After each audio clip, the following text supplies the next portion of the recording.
bien, bonjour à tous. Euh, donc, mon propos va tourner autour de la palette et des bois de caisserie que l'on trouve en entreprise.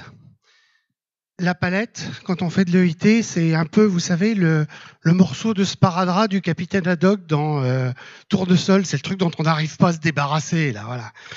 Donc, quand on parle avec les animateurs, ils vous disent tous que, ils ont un problème de palette. 2, ils ont trouvé des trucs. Il y a une entreprise qui a des palettes, qui les a données aux copains, etc. Mais dans l'ensemble, il reste un énorme paquet de palettes dont on ne sait pas quoi faire. Ça marche bien sur les palettes standards, sur les palettes Europe évidemment, parce qu'elles sont consignées, ça vaut des sous, et en plus en ce moment. Mais tout le reste, les palettes légères, les palettes cassées, les palettes hors normes, tout ça, on ne sait pas. Et tout le monde est embêté avec. Moi y compris évidemment en tant qu'animateur EIT sur le pays Turdolaire. Et je voulais pas y aller. Je voulais pas y aller parce que tout le monde se casse les dents et que c'est un problème récurrent depuis longtemps. Et puis, il y a un petit peu plus de 6 mois, j'ai décidé de me lancer dans cette aventure. Alors pourquoi ? Parce qu'il y a un besoin sur le territoire, comme partout.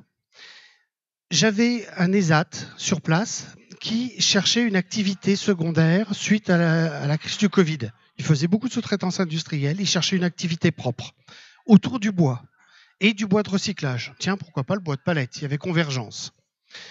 Et puis, sur le territoire, on a une industrie qui est encore bien présente, qui est l'industrie textile, dans laquelle ils ont beaucoup de palettes hors normes, voire des palettes même en hêtre, parce que c'est très lourd le tissu quand il est enroulé. Et donc, on a des planches de grand niveau.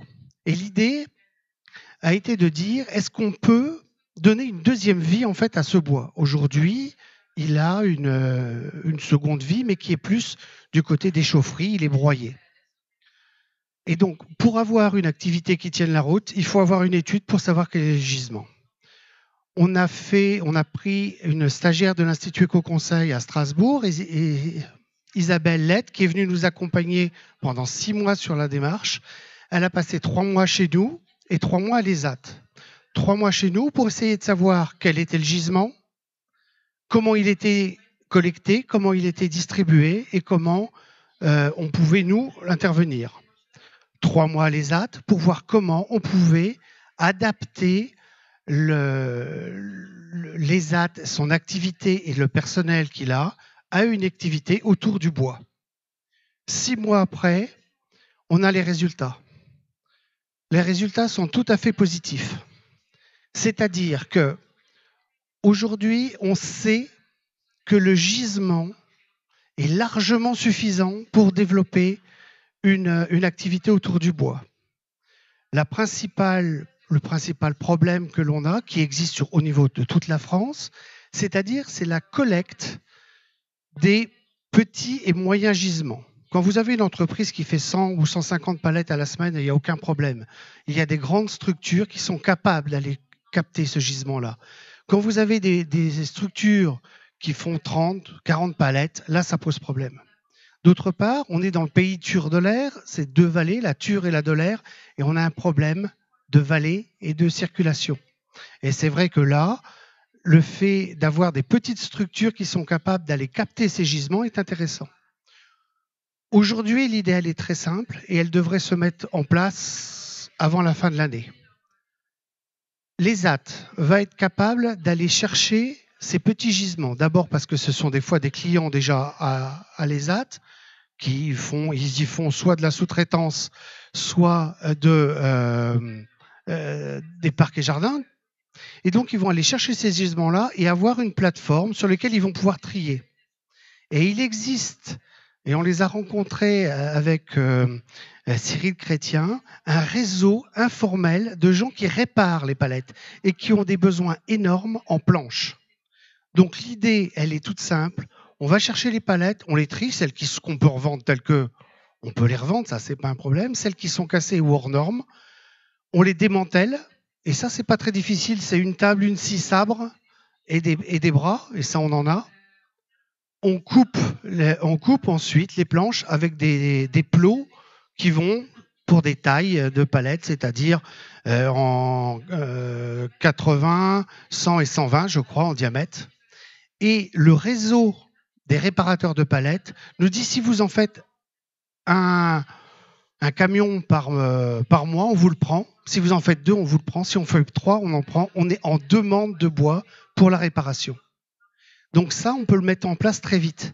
Et ensuite, ce modèle-là peut évoluer. C'est-à-dire qu'une fois qu'on a du bois de seconde génération, on est capable de le sortir tout doucement du flux qui est en place pour une activité propre à l'ESAT.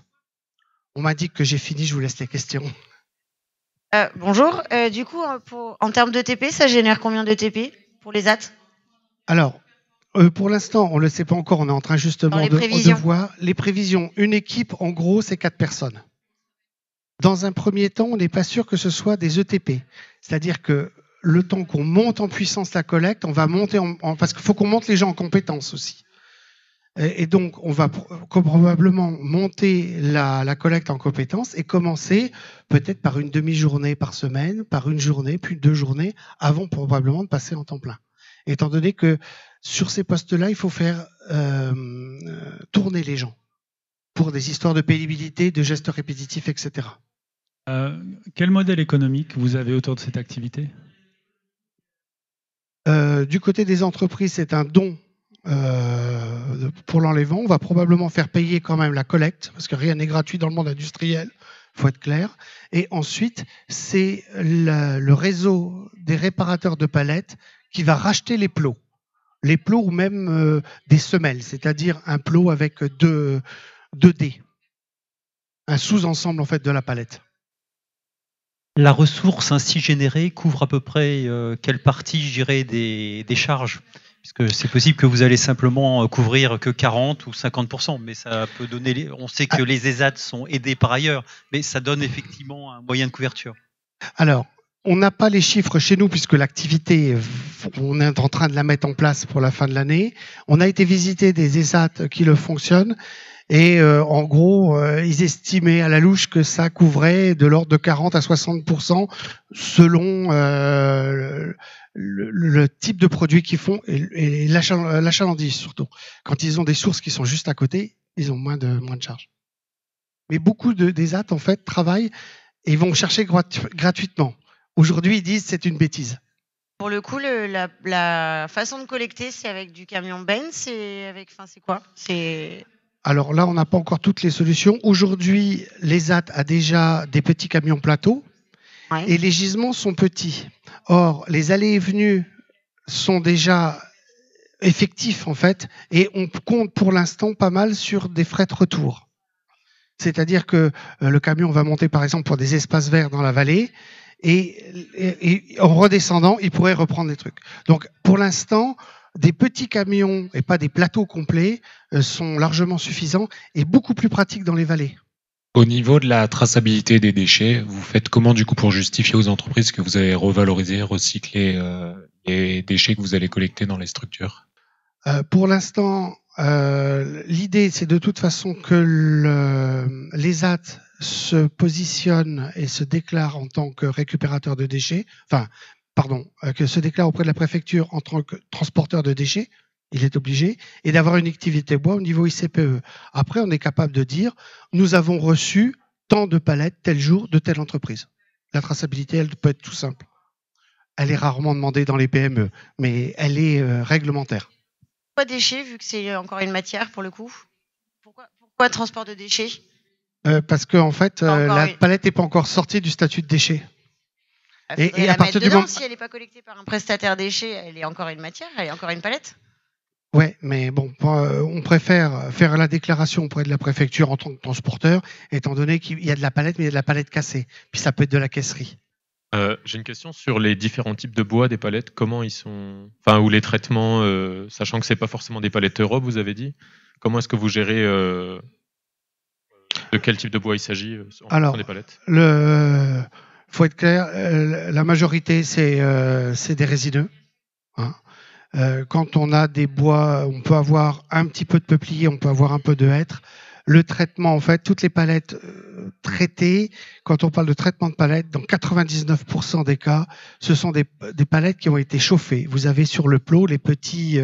donc ça veut dire qu'elle a simplement été dans un endroit où elle a été chauffée à une certaine température pour pouvoir avoir la norme. C'est-à-dire tuer à l'intérieur du bois tous les parasites qu'auraient pu pondre. Ce qui est d'ailleurs limite dans la mesure où si elle reste pendant 6 mois ou 8 mois dehors après son traitement, d'autres animaux peuvent venir dedans. Mais c'est le truc. Donc nous, comme on ne veut pas pour l'instant se mettre en tant que réparateur de palettes, c'est pas notre problème.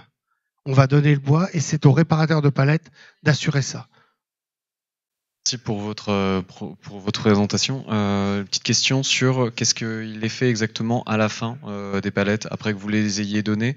C'est un peu la question reliée à la traçabilité, mais est-ce que vous savez à peu près quel projet ou dans quelle est la réelle réutilisation du coup?